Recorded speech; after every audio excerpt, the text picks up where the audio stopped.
Um acidente na BR-153 deixa um trabalhador gravemente ferido. Ele fazia manutenção na pista quando foi atropelado por um carro. No volante, uma motorista que estaria embriagada. Ela foi presa em flagrante e o repórter Lucílio Macedo tem mais informações. Era por volta das 2 horas da manhã quando trabalhadores da concessionária responsável pelo trecho urbano da BR-153 foram surpreendidos por um Corsa próximo ao viaduto do Parque das Laranjeiras, em Goiânia. Eles faziam a manutenção da pista. Segundo a PRF, Larissa Pinheiro Correia, de 22 anos, que dirigiu o carro, estava embriagada.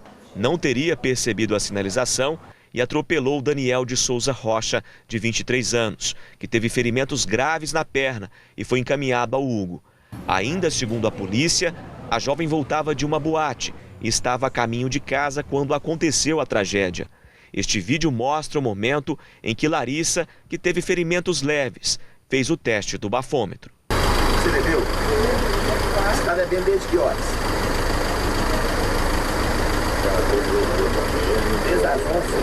A Larissa foi presa em flagrante pela Polícia Rodoviária Federal. O inspetor Tavares, que estava no local no momento ali do acidente, que fez a ocorrência.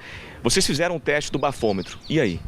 Aí constatamos, muito embora ela estava tentando, se esforçando para burlar o teste, mas tem um dispositivo em que não há necessidade, a quantidade de ar necessária. Se ela tivesse expelido a quantidade de ar necessária, muito provavelmente o valor detectado de alcoolemia, de álcool no sangue, seria bem superior a esse. O que ela fez, na verdade, foi iniciar um sopro, mesmo que esse início de sopro for o suficiente para constatar que ela estava a 0,35, a quantidade de 0,35 de álcool no sangue. Larissa Pinheiro vai responder pelos crimes de embriaguez ao volante e lesão corporal grave. Mas dependendo das declarações de testemunhas, a delegada responsável pelo caso, doutora Adriana Fernandes, pode ainda indiciá-la por tentativa de homicídio. O trabalhador Daniel de Souza Rocha continua internado no Hugo em estado grave. Olha, quando eu vejo a imagem desse trabalhador num hospital em estado grave por conta de um fato como esse, a gente fica revoltado. Por isso nós vamos ouvir agora a Polícia Rodoviária Federal e também a Polícia Civil. Vivian Maia, eu volto a insistir, porque sempre tem aquela questão, estava ou não estava embriagada. Conte mais detalhes para a gente. Boa tarde. Olha, tudo indica que sim, porque o teste do bafômetro, Jordevar, não tem erro, né? Ele é bastante claro no seu resultado. As últimas informações que a gente tem sobre o estado de saúde do Daniel de Souza Rocha é de que ele precisou fazer uma cirurgia hoje de manhã no Hospital de Urgências de Goiânia, porque teve fraturas expostas nas duas pernas e agora o estado de saúde dele é regular. A Larissa Pinheiro Correia, de 22 anos, condutora do veículo que atropelou o Daniel, está presa aqui na Delegacia de Investigação de Crimes de Trânsito, sem direito à fiança, e hoje de manhã ela conversou informalmente, ainda não foi o depoimento oficial, mas ela conversou um pouco com a delegada Adriana Fernandes, que está aqui conosco e vai dar mais informações sobre o que ela disse. Delegada, boa tarde, como é que foi essa conversa? Boa tarde. Ela afirmou poucas informações acerca do que aconteceu. Ela não quis se autoacusar num primeiro momento e a gente tem as evidências de que ela estaria realmente embriagada e o que ela demonstrou foi que ela não tinha consciência do resultado que ela causou. Respondendo então à pergunta do Jordevar, não há dúvidas de que ela estava bêbada? Não há dúvidas.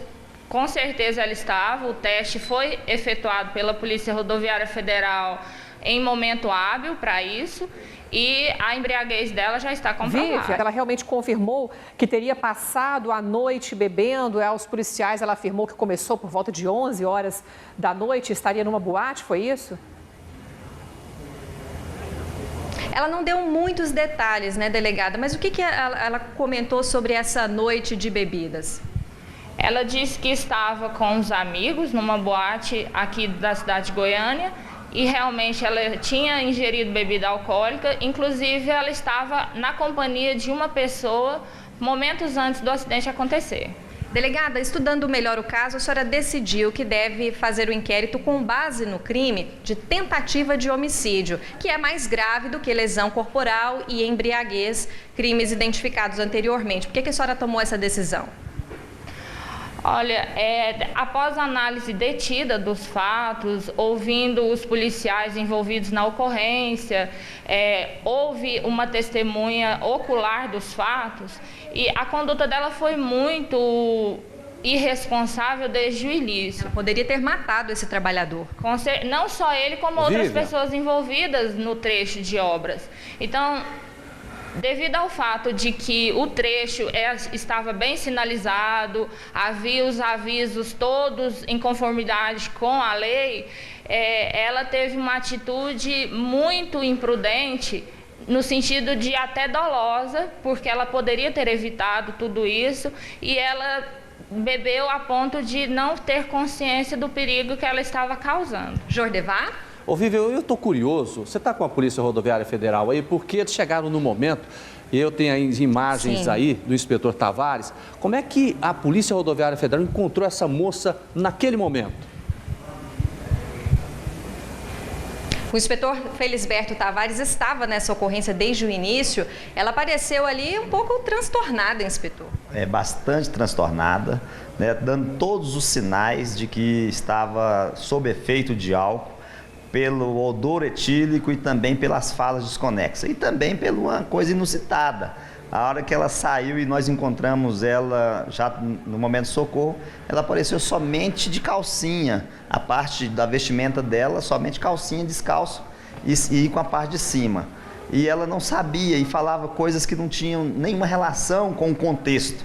Então, conversando com os socorristas, eles afirmaram que ela não tinha nenhuma lesão comprometedora ao momento em que nós convidamos ela, que ela tinha reais condições de fazer o teste de alcoolemia. Ela tentou dissimular em algumas circunstâncias, né? Ao invés Fingir que estava soprando. Outras vezes, outro momento, ela colocava a língua no bocal, tampando o buraco, e em outro momento ela aspirava, ao invés de soprar, respirar. Então, mas a pequeno momento em que ela se dispôs, foi o suficiente para a gente despertar o equipamento, e ele fez essa leitura dessa pequena quantidade de ar expelido. E com essa pequena quantidade de ar expelido foi constatado já como crime, né, o estado de embriaguez em que ela se encontrava. Inspetor, a Polícia Rodoviária Federal também toma suas providências em relação a esse caso. Essa condutora paga multa, tem que responder a processo administrativo no Detran, o que acontece? Isso, a multa, as ações administrativas consistem em um recolhimento da CNH de ato imediato, né, a lavratura de um auto de infração no valor de R$ 1.915 e o encaminhamento dos procedimentos ao Detran, no qual ela será submetida, sem prejuízo à questão judiciária, à suspensão do direito de dirigir de 12 meses a 24 meses. Inspetor, dá para saber, pelo estado em que ela estava embriagada, se ela passou em alta velocidade por algum radar na BR? A polícia tem como verificar isso a partir de agora? Pela dinâmica do acidente, pelo estado em que ficou o veículo, é fácil constatar e afirmar a velocidade em que ela se encontrava e desenvolvia naquele momento era bem superior à regulamentar, né, para o trecho, porque o veículo dela ficou totalmente destruído, né, e ela teve muita sorte em se manter no estado físico em que ela se encontrou. Infelizmente, não teve a mesma sorte o outro trabalhador. Ok, obrigada pelas informações, inspetor. Delegada também, Jordevar. Olha, obrigado também à Polícia Civil. Quero parabenizar o inspetor Felisberto Tavares por esse trabalho, porque chegou na hora, gente. Na hora e no momento ele conseguiu, né, fazer o teste do bafômetro com essa pessoa.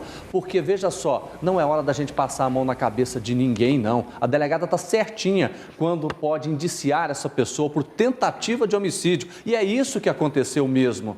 Veja só, é isso que aconteceu. Sabe por quê? Porque nesse momento, quando a pessoa sai dirigindo embriagada, ela assume o risco até de matar uma pessoa. E poderia ter matado. Felizmente não aconteceu, mas aquele trabalhador que estava lá dando duro, suando para ganhar o seu dinheirinho para tratar da família, está agora internado, com as 2 pernas fraturadas. Poderia ter sido pior? Poderia. Felizmente não foi. Mas, gente, É preciso colocar a mão na consciência. Quem bebe e dirige está cometendo um crime e está cometendo um crime grave. Graças à Polícia Rodoviária Federal, que foi ágil nesse momento e muito inteligente em fazer esse trabalho, essa pessoa agora está realmente na cadeia e tomara que fique. Não dá para tolerar mais esse tipo de responsabilidade, né? No momento em que uma pessoa bebe e pega a direção, ela está, sim, assumindo totalmente o risco de machucar e até matar uma pessoa. Que disparidade, né? Nós vimos um trabalhador ali por volta de 2 horas da madrugada contra uma mulher que estava na farra e resolveu beber a noite inteira